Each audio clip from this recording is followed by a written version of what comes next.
Well, hello and welcome to Yellow Flag FPL, the podcast where all of our opinions should be yellow flagged. My name is Harry.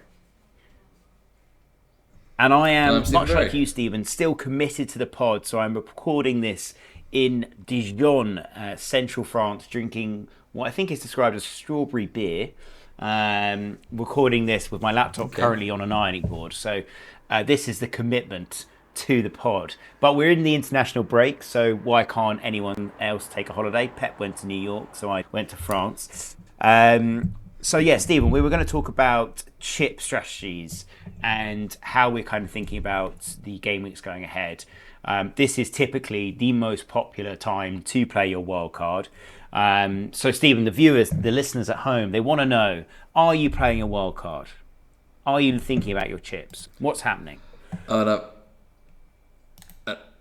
And I'm going to give them a very on-the-fence answer, and I might play my wild card. The risk I think you can with getting a wild card is what you do, what I do, which is you do some drafts, and then you look at that team and go, oh, that's tempting.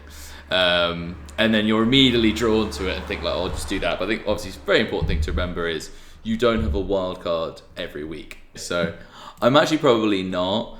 I can do a double Bournemouth swoop and get Petrovic and your best mate Truffert at the back. I would then be hoping that Palmer comes back and I play 3-5-2.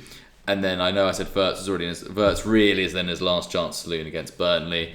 I'll be up front that I'm sort of keeping him because you just know he's that player, isn't it? The second you sell him, the triple hat trick comes in. He's definitely got that vibe about him, hasn't he? So I'm holding him for that, and I think my team can survive another week. Also, in terms of general times to play the wild card, there's still lots of game weeks left. It goes until game week, is it 19? Yeah, game week 19, which is the 30th of December. A lot of injuries, a lot of things that could go wrong. So I think just if you are looking at a wild card, fair enough, do draw up a team. I think now is probably a good time to do it because the transfer window is over. We have a much clearer idea now of the teams. I think the interesting thing is, you mentioned there's no whipping boy this year. There's no Sheffield United. There's no one like that, unfortunately. So, but what that does mean in terms of what I did like about the wild card is there are loads of enablers. There's your Grealishes, your Enjoys at Forest, your Brooks, your Xhakas. So if you are, one thing I would say is what is going to be your strategy for the wild card? I think it's key. Are you going to do Salah and Haaland? Are you just going to do one? Or are you even going to go something very rogue, which you can do and do an Isak, Haaland, Salah draft, which I've done, or Haaland and Salah Palmer draft, for example. That is technically possible. We will post that team afterwards because while it's technically possible, the team is a bit thin in other areas, particularly at the back. But I'd just say, look, if you are considering a wild card, do it for one reason. One, your team just needs major surgery. If that's happened to you, that's absolutely fine. If your team doesn't need major surgery, there are a number of game weeks left, so maybe hold. Yeah, but the frustrations of FPL managers out there generally don't hold, and it's always the way that people get carried away and sort of rage wild card. So yes, I would urge caution, much like you, Stephen. But I did do some drafts. I actually think my favourite draft was with the Isak Haaland, but then of course that means you don't have Salah, and because you spread your money around more evenly, because you have and you can. Getting to Salah later is almost impossible. And also there's a chance that Isak doesn't start. We don't know. And, of course, he's got Ekitike to compete against. Could Ekitike become a 10? We don't know. So lots of unanswered questions, and that probably keeps me off hitting the wildcard button, to be honest, and sort of saving that for a rainy day that are plenty to come. But, Stephen, if you were on wildcard and you could only premiums, that's the three premiums is pretty nuts, but you can only get two. What would be your preference of the two? Well, you can actually get four. So one of my wildcard drafts that I really liked was the front three of Isak, Haaland, Gyökeres, and it had Palmer in it. And the rest of the midfield is Grealish, Reinders, Brooks and Xhaka, so lots of enablers there. And then at the back, I still have Gabriel and Timber, so it's not like I'm completely desolate. Goodmanson, Tosin and Van de Ven. So I have the most expensive defender in the game. I have not the most expensive midfielder, but somebody who's pretty expensive. And then that elite front three. And I think if you are wildcarding now, the reason why I think you still need to keep like a Palmer or a Saka or someone like that is because, as you mentioned, if Salah does come back and become Mo Salah again, if you've just got 7 million as Semenyo is your most expensive midfield player, getting him salaried is going to be very, very difficult. Whereas if you have a Palmer, or a Saka or somebody what's in that price range, you just downgrade Gyökeres to whoever and then bring in Salah that way. Or whatever, I love that you're calling Gyökeres a premium as well nowadays. That's just such a Arsenal thing to say. It's ridiculous. Just to be very clear, I'm talking purely in terms of price. Did you call Watkins a premium? In terms of price, he is a premium in the game. Yeah, technically. He is. Yeah, he is. Because I guess everyone's sold him now, so he's probably about £1 now. But he's premiumly priced in the game. Fair enough. I do agree with you that it's going to be hard to get Salah in if he does go off. But this is the risk, right? Salah is still very highly owned, probably by a lot of ghost teams by now. He's got Burnley next, so he's going to have chances there. But I think it's interesting that lots of wildcard drafts I've seen anyway don't have him in there. People are going for Gakpo instead, and I think as well, if you've got Isak, does that cover you? Does that mean that he's going to be getting more chances, taking more shots? Is Salah going to go wider? There's so many unanswered questions about how Liverpool's front four really sit and go about their business. And I think it kind of, firstly, it's terrifying for the league, but it also is a bit uncertain for FPL managers. And the one person that's going to stay in that team, even if he won't do very much in the Burnley game, will be Salah. So I wonder whether it's worth seeing how they set up, see how they and go from there. But I think that if Isak starts playing every game, he's a shoo-in, surely. 10.4 million, 6% owned last time I saw. Is an obvious choice, right? If he's Liverpool starting number 9, yeah. I mean, the only thing is obviously he's made of glass, so there's obviously the risk you bring him in and he gets injured. But I said that he played a lot for Newcastle last season. Don't remember missing that many games. No, but if he's Liverpool's starter, I mean, is it a case of either him or we don't know. I mean, Ekitike could be a 10. I guess he could be a 10, right? Know, yeah. You could, and then yeah. I mean, there's so many questions, right? I actually think Wirtz might lose his place out of all of it, and for 120 million quid, if he's not fitting into that team now, kind of begs the question: why do you spend all that money on him? Or does he go as an 8, and then you put Szoboszlai as the deep lying midfielder? Is he going to be a deep lying midfielder? They already have problems. Conceding space in the midfield and therefore goals, as Semenyo pointed out in game week 1. So I just think that everyone needs to hold. But if people are going to wildcard and be brave, go for Isak. Other wildcard drafts that you've got any ideas of the players that you would think are going slightly maybe under the radar? We did do a differential team, which again we'll share. What was that exercise like, and how do you kind of feel it's coloured your impressions of stuff? Yeah, there's actually quite a few interesting players who are less than 10% own. Probably Boom Boom Boom Mateta in the room being the most obvious one.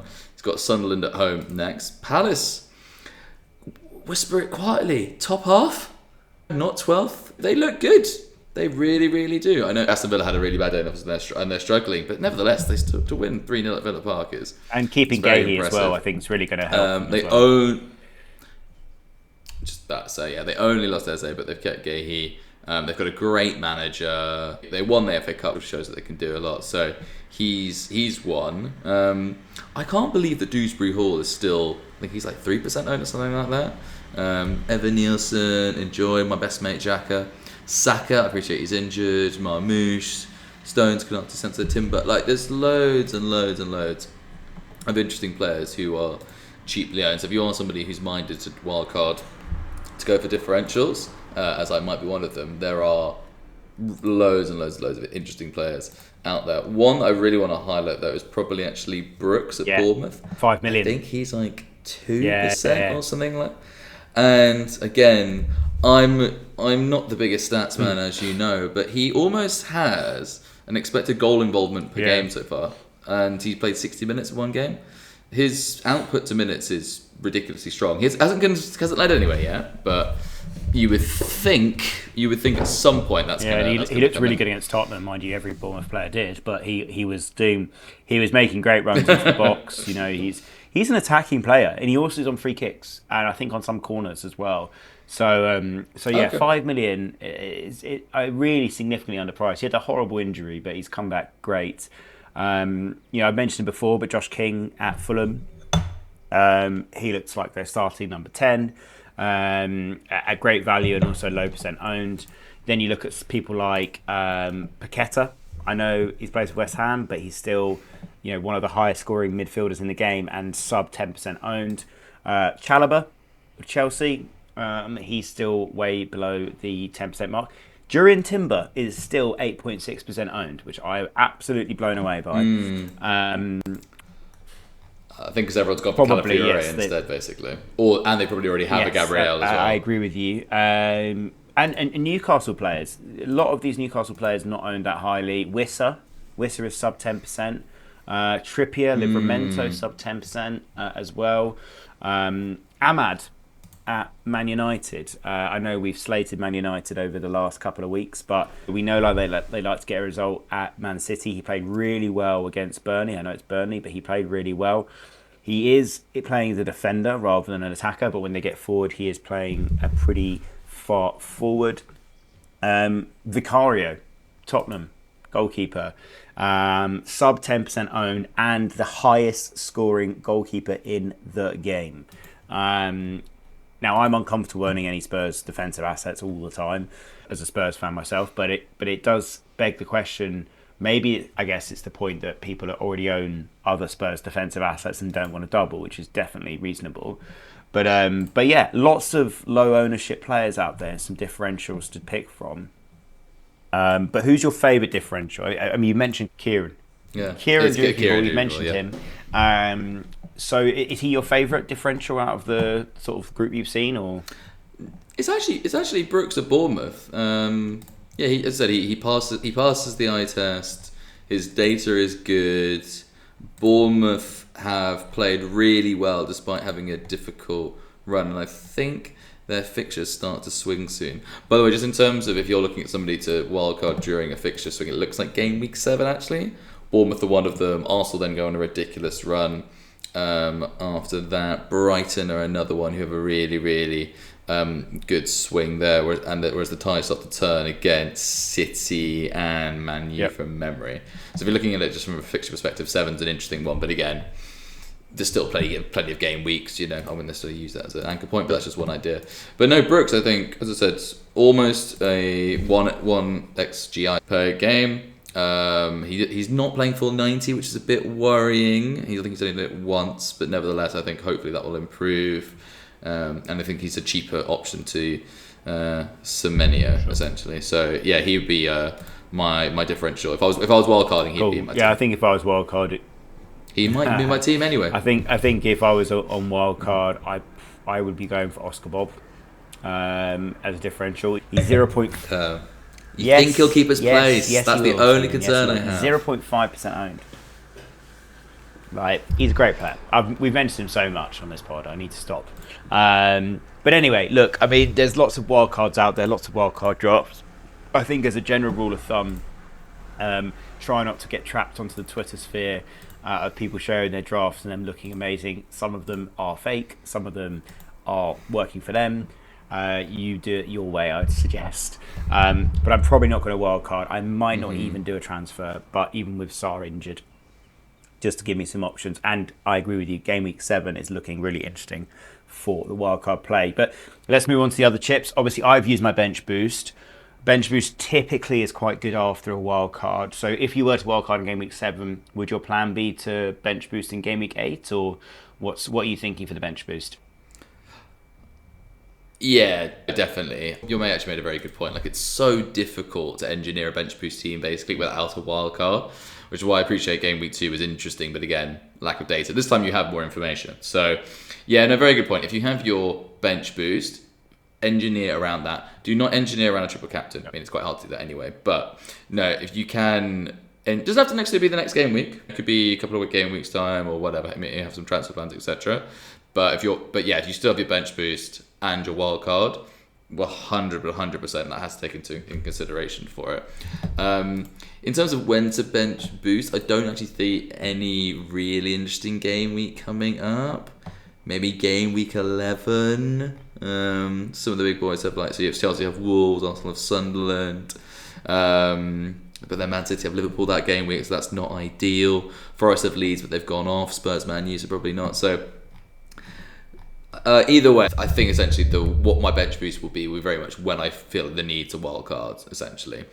And I'm going to hold to the strategy of, until I really think my team is in dire straits, you think you've just got 27 points, is that not now? Yeah. I knew my team was pretty ropey going into that week. It wasn't even injuries, it was just bad planning. I don't even know, I'm not even going to bother lying. It was poor planning for my part, I'll own that one. But nevertheless, I've looked at my team for next week with my 2 transfers, and it looks okay, provided everyone starts, which I think they should do. So, not yet, but no, good point. If you have a bench boost and a wild card, make sure you see them as if you could play them at the same time. Whereas I've used my bench boost, and I probably will just wild card when I get into those dire straits. Cool. So let's talk about the free hit then, and continue this dance down the chip strategy merry lane. We've both identified 2 different weeks. So Stephen, why don't you go first? You tell us which game week you like the most for the free hit, and then I'll do my one. So, as you can imagine, Barry and I have chosen 2 different games weeks for very different reasons. So, the game week that I am looking to target is, let's call it garbage v garbage. So, the old garbage classico. I think that's the point of a free. Yeah, I think in a free hit, ideally, I want 11 players that are never going to touch my team ever again for the rest of the season. That's my ideal. Impractical, but the problem with that strategy this season is that actually isn't necessarily a lot of teams that I dislike. All the promoted teams, maybe with the exception of Burnley, I think have covered themselves well. I don't think Wolves are as bad as they say they are. But Brentford are at home to Leeds. So, triple Leeds I will be doing in that game week. I promise you now, I don't care what Leeds have done. Brentford could be top of the league. I'm still going to be doing free hit and triple Leeds in that game week. Actually, somebody else game I think week 16, right? Interesting that I've got my eye on. Game week 16. So Brentford could be top of the league by then. Leeds could have had some financial difficulties and be like that season they got relegated with an 18-point deduction or whatever, but wasn't it 30 they got? Yeah, anyway, it doesn't matter. I'm doing triple Leeds that week, and one player I actually want to talk about is, and I'm actually going to try to look this up because I'm definitely going to mispronounce his name otherwise, is their striker, Numantia, I think his name is. That they got from Wolfsburg. So Perot was free. Is that where they got him from? Okay. So Perot was their starting forward. I believe, was he the top goal scorer in the Championship last season? I think he was. He started the first game, came off as a sub to Numantia. I'm not sure if apologies for mispronouncing his name, but Numantia, who got the goal from a penalty, but got the goal nevertheless. Perot started game week 2.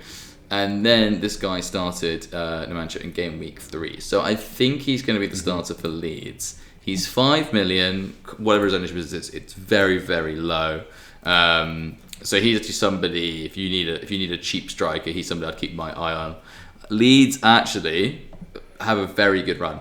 They've got West Ham next, Brighton away, Forest away, who again, we're not really sure what's going on with there, Aston Villa. Leeds might be looking at that going, okay, Brighton are inconsistent, Nottingham Forest, who knows what's going to happen there. Villa all over the shop, West Ham, I know they've got that win, but Leeds actually the best 4 fixtures coming up out of any team. So he could be quite an interesting one. In fact, I might even take a -4 for him, but let's see. Anyway, I will be doing triple Leeds in that game week, obviously Operation Target Brentford. Then this is some other good. Arsenal have Wolves at home. That's a good fixture. They're just going to win that pretty comfortably. Chelsea have Everton at home. Another reason why I like it is that Fulham are away at Burnley. Fulham, as you know, don't want to play football unless it's against a team that they want them to buy. I can't see the guys in West London wanting to move to Burnley, so Burnley becomes very interesting in that game week. Liverpool have Brighton at home. Again, Brighton are another team who like to do well there. City Palace again. Palace could do something. Bournemouth are at home to Man U, so triple Bournemouth. And then the other one is the the North East derby, Newcastle Sunderland. Ooh. So for a man who's interested in DEFCONs, DEFCONs galore in that game. If Ballard's back, he's known to be a bit of a character, so he will get about 1,000 DEFCONs in that game. So that's another one to target for interesting reasons. So yeah, I quite like game week 16 as a free hit because I think there's a very good opportunity there to bring players in that you're not going to have for most of the season. So that's probably what I'm going to do. And you've nearly convinced me there, Stephen, and I've enjoyed the logic there of the various fixtures. I do raise my eyebrows at the Chelsea Everton game because I think that's probably looking like a 1-1 because Everton are a good team. But the other games there definitely seem really appealing to target. Yeah, and the North East derby that'll be definitely one to watch. Cool. So the week that I've gone for is game week 9, which is happening around late October. And again, I think we've gone down a similar route. Players that we wouldn't normally want to own in our teams. Having that little punt. So there are some fixtures there that I think are a bit difficult. But the majority of the fixtures, I think you could sort of give a rough prediction which way it's going to go, and as a result, go quite hard on. But there was a couple of differentials you could really bring in. So they opened the game week with Leeds at home to West Ham. Now look, we know West Ham are tin, but I think that would be a really good place to bring in, let's say, a Callum Wilson if he's still fit, or a Paqueta, someone like that. That. Can I disagree with you there? I agree that's a fixture to target, but for the opposite reasons. Leeds at Ellen Road haven't conceded a goal so far. I think I'd probably play both. So I wouldn't go defensively on either asset. I probably would go Goodmanson cheap, but then I would put in a Leeds attacker, whoever I liked the most in that, and then I put a West Ham attacker in there as well, because West Ham will get chances. It may be the case that Leeds win that game, no problem at all. But if Callum Wilson gets the dodgy goal, absolutely, I'm laughing, and he will not be highly owned, and it'd be great for my the rank, great for my various mini leagues. Okay. Chelsea, Sunderland. Look, Sunderland probably will still be flying by that point. They absolutely seem like they're not fazed by anything. Away from home, I can see Isidore. They're not going to stay up on the way. I can see Isidore getting a nod at the back post to make it 6-1 to Chelsea. But then equally, I could double up on Chelsea defenders there or attackers and things. Man United, Brighton. Look, we've not owned. You have started with Matoma. Not many people have started with Brighton attackers, and if Man United are still where they are, I mean, Jesus, it might be a nice idea to bring in a Matoma. Away at Old Trafford, seeing as he might be playing there the season afterwards. And then you've got, Liverpool away at Brentford. That's obviously a decent fixture.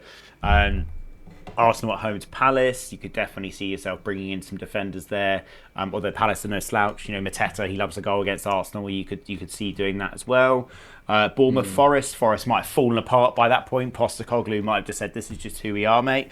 By that point, and therefore we're just conceding goals left, right and centre, and Semenyo getting in the back. Wolves, Burnley. Now that would be a really... Yes, now we're talking. That's the fixture which interests me, because I wouldn't normally own a Wolves player, I wouldn't normally own a Burnley player unless it was an enabler, but you could quite easily see a Lyle Foster or a Jayden Anthony or Strand Larson doing quite well in those games. So I think that would be quite interesting for those fixtures. The other fixture is Villa at home to Man City and Newcastle at home to Fulham. They probably seem like a bit of nothing fixture, so I probably wouldn't consider those in the free hit. But I think there's enough there for me to own some interest, because the free hit is about having fun, and I've always wanted to play it aggressively and proactively, and I think the rule changes allow you to do that. So yeah, game week 9. I think I'm going to wildcard game week 7, free hit game week 9, and then I'll have my triple captain at some point when I think one of the players is going to go off. But yeah, we can go on triple captain now if you want, Stephen, or your response first to my free hit logics. I mean, this is very unlike you. Being aggressive with a free hit, you're normally not. That's not really your game at all. It's normally a straight bat, block everything, nice cover drive for 4, always keep a straight bat. But I think this is what the rule changes allow for, because later on in the season, we're going to have double game weeks and blanks galore, and we're going to be glued to Ben Crellin's various spreadsheet updates. That's when it's going to be a bit harder to plan, and therefore, as a result, we're going to have to sort of cut and chop and change and plan for those blanks, triple captains, the wildcards, bench boost, and the early part of the season, having these extra chips allows us to be a bit more fun. Like, I think there's not going to be 1 week where everyone triple captains. There's not going to be 1 week where everyone free hits. I think the most popular week for the bench boost probably will be game week 1 or game week 2. But that's only because there was a bit of a hype around it. But the rest of the season, I don't see, like in the first part anyway, there being like a top week for those things. And we were saying this before we came on, and you mentioned it just before. Right now, there doesn't seem to be a whipping boy of the league. Despite you wanting it to be Brentford, there isn't quite there yet. So realistically, it's really hard to plan for a lot of this stuff because we're just picking games where we think there's going to be lots of goals and lots of chances, and not necessarily a result one way or the other, which is normally how we plan these sorts of things. But yeah. Well, a few people are free hitting this game week, and you can see why. You obviously got Liverpool at Burnley. I think a lot of people did that because they thought Arsenal at home to Nottingham Forest wouldn't be ideal. Palace at home to Sunderland. Not many have triple Palace or anything like that. I did with Saab. He's injured for 4 weeks. I don't know. Newcastle at home.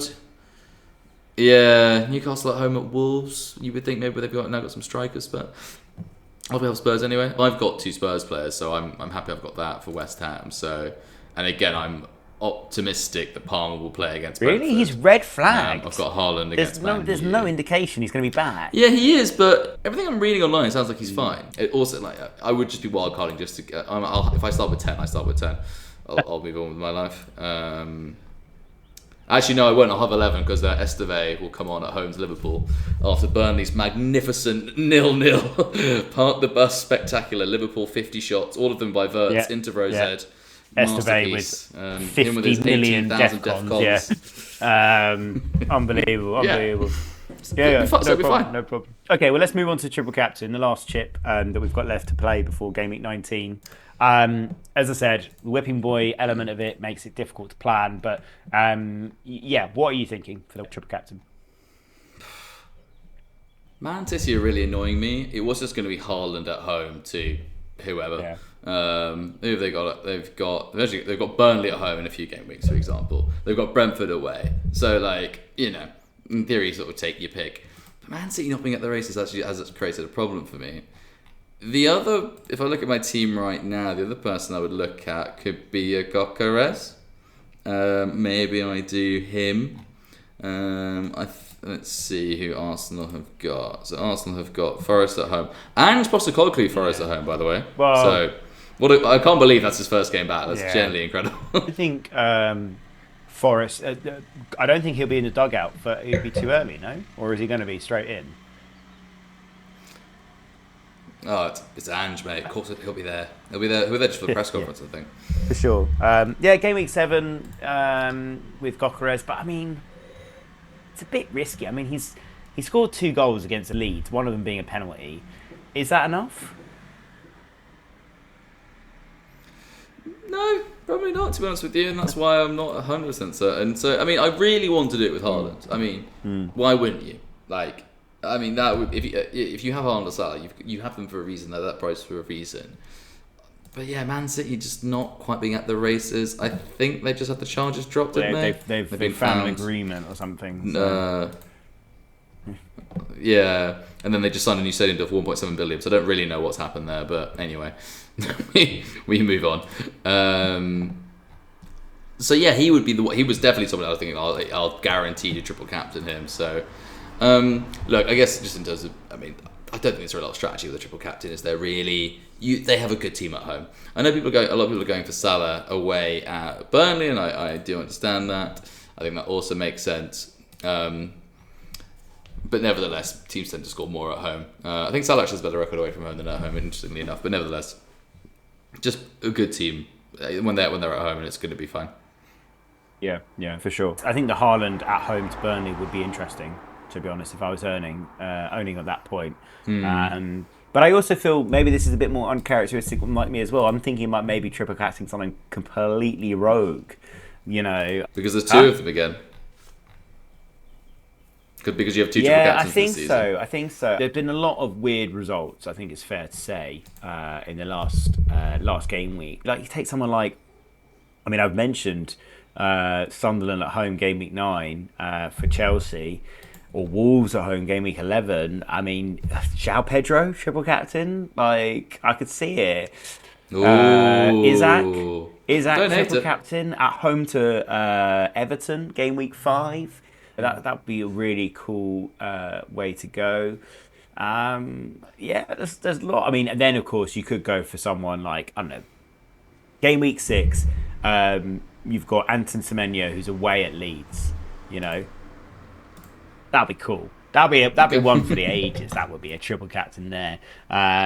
So yes, I'm liking all of these. I think you just, because we have twice the chips, you should go for it a little bit more. It was my logic, because the second part of the season is going to be relatively formulaic. Like, people are going to come down with like a strategy, and then say, right, it's free hit game week 26, wildcard game week 27. Because we'll also know the double game week. Exactly. Whereas here there is no formula, so I feel like you can just do what you like and go for it. And as a podcast that encourages the rogue shouts, I think we should encourage our listeners and viewers to go for it.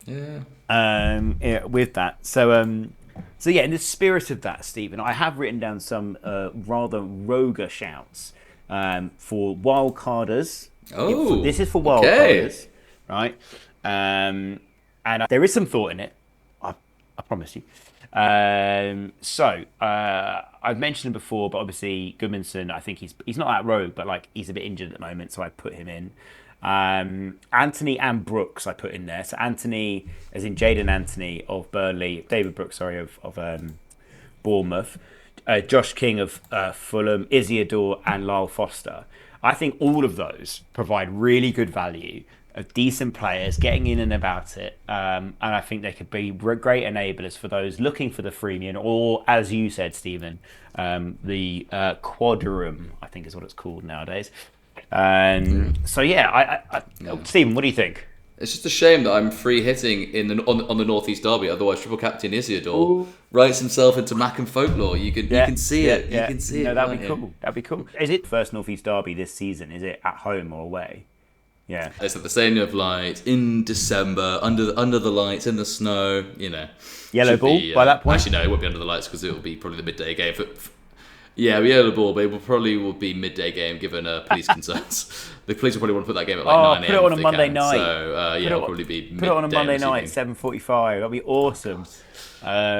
We'd be all down the pub watching it. That would be a great start. Maybe we should do a watch along. But I imagine that'll be a very, very early game. Well, look, we haven't got much else to really cover because obviously there's been no games. I didn't watch the England-Andorra game, and I think the other England game is about to kick off today. So we're recording on Tuesday. Yes. So excited for that. But game week 4 is fast approaching. Stephen, you've mentioned a few transfers. You've mentioned a few thoughts. Have you decided any moves you're going to do for game week 4? Assuming you don't wildcard, of course. I'm probably going to do... I'm either going to do Frimpong or Neco Williams to Truffert, and then Martinez to Petrovic, the Bournemouth keeper. So double Bournemouth. Double Bournemouth defence as well. Yeah, they've looked good at the back, and if you look at the teams that they've got coming up, they're not the best going forward either. So I think, don't get me wrong, so they've got Newcastle at home, who've now got a striker, so that maybe is not. Nevertheless, I'm okay with that. Leeds away, who who've only scored one goal and 3. Fulham at home. I can't see Fulham turning up for that. So the next 4 games they've got. I was saying, I'll do. Petrovic is the top scoring 4.5 goalkeeper in the game, and I think he still is sub 10% owned. So he's pretty good. And Senesi, if you were going to go for a different Bournemouth defender, i.e. not the keeper, I think he would be a good shout, purely because he keeps getting DEFCONs as well. Truffler, like I said, I just rate him. I think he's very, very good. But in terms of me, I would get rid of Watkins pretty quickly, but he's got Everton away next, so I might keep him one more game week and then see how it goes. But you just said Everton are a good team. I think now's the time to get rid of Watkins. Actually, I mean, but for who? Gyökeres. I mean, I wouldn't be keeping him for Everton. They then have Sunderland away. Again, I like them at the Stadium of Light. Fulham. I don't personally see the point of keeping Gyökeres for Everton away. I personally don't see the logic in that. You mean Watkins? Yeah, I think if you're going to keep him for that game, why would you not keep him for Sunderland away, right? And then why would you not keep him for Fulham at home? Well, you see, the thing is, what I could do, Stephen, I could do Watkins straight to Isak. I've got enough. There you go. Okay, so I guess the only reason why you would hold off one game week is we're not sure that Isak will start. That's my point. But it would be it's a gamble, and I mean, look, I guess at the very least you would get Isak at 10.4 before he goes to 10.5, maybe even 10.6. Yeah. Also, the odds of him coming off the bench and scoring, not bad. He looks fit. He played in Sweden again for Sweden. He probably will play again, so he's not unmatch ready, I suppose. So yeah, we'll see. But we'll call it there. Obviously, the game week 4 is fast approaching, and we'll publish our teams before, but we'll also put out our wildcard drafts and ideas after this. Please give us your thoughts, your notes, and let us know what you're doing, what your strategy is. So yes, thank you for those for listening, watching, for subscribing, for your comments and likes on Instagram. Please keep them coming. Thank you as well to Rita for helping us edit the podcast. And we will be back with you next week. Thank you very much, guys.